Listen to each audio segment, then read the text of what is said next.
Hello YouTube, and welcome back to me trying to read every single lost episode creepypasta that I can get my hands on.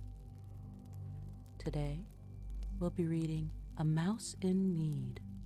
Why don't we just get into it? A Mouse in Need. As a happy-go-lucky person, I am a big fan of Mickey Mouse. Especially since I can easily relate to him, since I always try to make people happy, just like he does. But sometimes I worry if I ever get too carried away, and I can thank my experience with a strange Mickey Mouse cartoon for that. But to be fair, I'll just explain what happened and not jump to conclusions. So yeah, I have quite an obsession with those old Mickey Mouse cartoons. So I always try to watch them whenever I can. However, it's not an easy task since it's really hard to find them all in one place. And every time I try to go back to the page that had a cartoon I wanted to watch, it would be gone.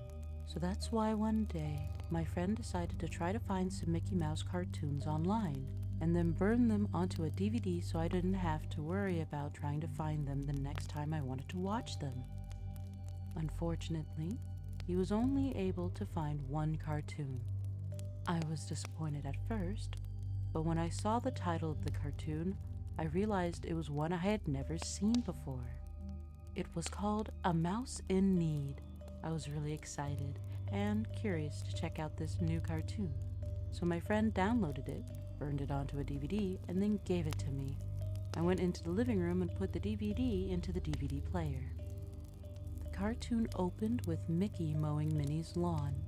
He was doing pretty well at first, but when he had to mow a spot with really tall grass, he was struggling to push the lawnmower forward. After a few pushes, he had slipped and the lawnmower zoomed off the lawn, causing some grass to go flying off. That's when some of the grass flew past a large pair of shoes that kinda looked like Mickey's, except they weren't. Mickey looked up from the grass and noticed a big pair of shoes that were standing on the sidewalk in front of the lawn. Mickey looked up higher, and that's when he saw that a tall mouse was the one with the shoe. What the fuck is this? Mickey looked up higher, and that's when he saw that a tall mouse was the one with the shoes, along with having a pair of overalls. But the most distinguishing feature about this tall mouse was his face. He had what looked like the head of a real mouse, along with having an emotionless expression and a blank stare. Mickey got up from the grass and brushed himself off. He then said to the tall mouse, "Oh, sorry about that, big feller." The tall mouse didn't respond. He just kept looking down at the sidewalk. Mickey became concerned about the tall mouse as he asked, "Why the long face?" The tall mouse still didn't respond. Then, Minnie came out of her house and walked up to Mickey and asked, "Mickey, who are you talking to?" Mickey pointed to where the tall mouse was, but the tall mouse was gone. Minnie looked unamused. "There's no one there," she said as she went back inside. Mickey anxiously looked at the camera as he said, "Boy, I sure hope that guy is okay." After that, the cartoon transitioned into another scene, where Mickey was going on an evening stroll through the neighborhood. Eventually, he bumped into the tall mouse. Mickey seemed to be relieved. The tall mouse looked irritated, but Mickey started questioning him anyway. However, when Mickey asked, "Where were you?" the tall mouse replied with, "That's none of your concern." Mickey then tried to apologize to the tall mouse, but the tall mouse just said, "Don't worry about me." Mickey tried to think of a way to comfort the tall mouse. When he was about to speak up, the tall mouse was gone again.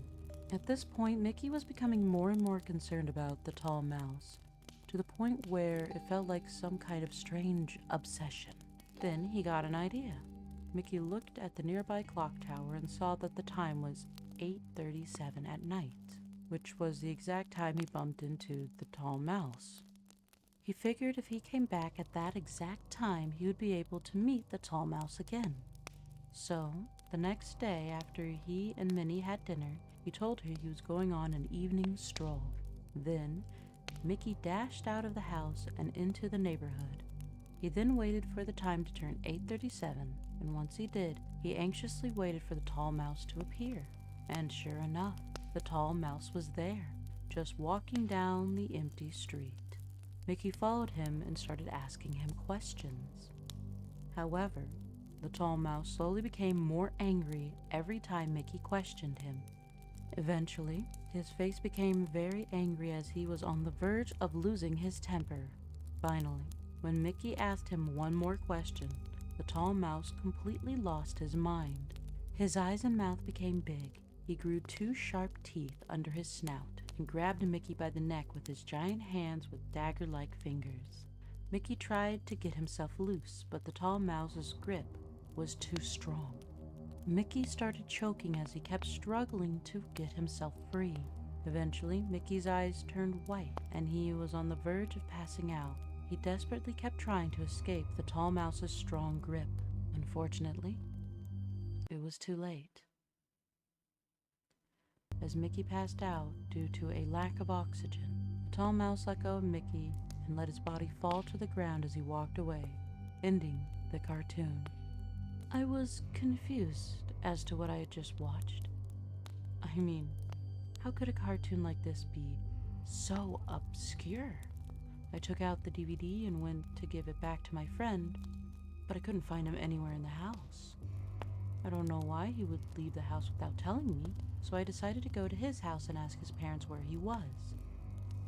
That's when I saw a man walking by. I think he might be my friend's dad. What the fuck is going on? I think he might be my friend's dad. Maybe he can tell me where my friend went. But he looks a bit upset. So I don't think I should.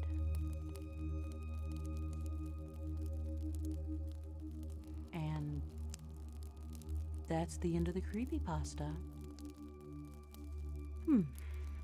A bit of a confusing, ambiguous ending. It's clear that the author wanted to show that our protagonist here had learned a lesson from the Mickey cartoon to not walk up and talk to strangers, more or less, but it kind of just doesn't make a lot of sense here at the end. Just, my friend was gone, so I went to his house. There was some dude walking down the street. Hey, it might be my friend's dad. I've never met him before, I guess. It seems just kind of weird, a little out of place. Aside from Mickey being choked out, though, I mean, it's a very strange way of saying don't talk to strangers. At the very least, don't annoy a strange person walking down the street at night, which is a good lesson in and of itself, I suppose. I don't know. I mean, aside from that, this story is just kind of meh. I'd give it a 3 out of 10. I'm sorry, this kind of just makes me shrug. I mean, it's not bad, I suppose. It's just kind of bland, in my opinion. But, let me know what you guys think. Because I've got nothing else. It's just, the ending is just kind of, it's relevant, but it's also kind of just almost feels random at the same time. It's kind of a jarring thing from going and watching this to be like, oh, my friend just disappeared. And, I'm gonna go maybe talk to this dude, but maybe not. Like, it's like, But what the rest of this is just, it's just that little, shrug. Like, I guess. But always feel free to let me know. That being said, I think it's a good time to say that it's bye-bye for now. Bye.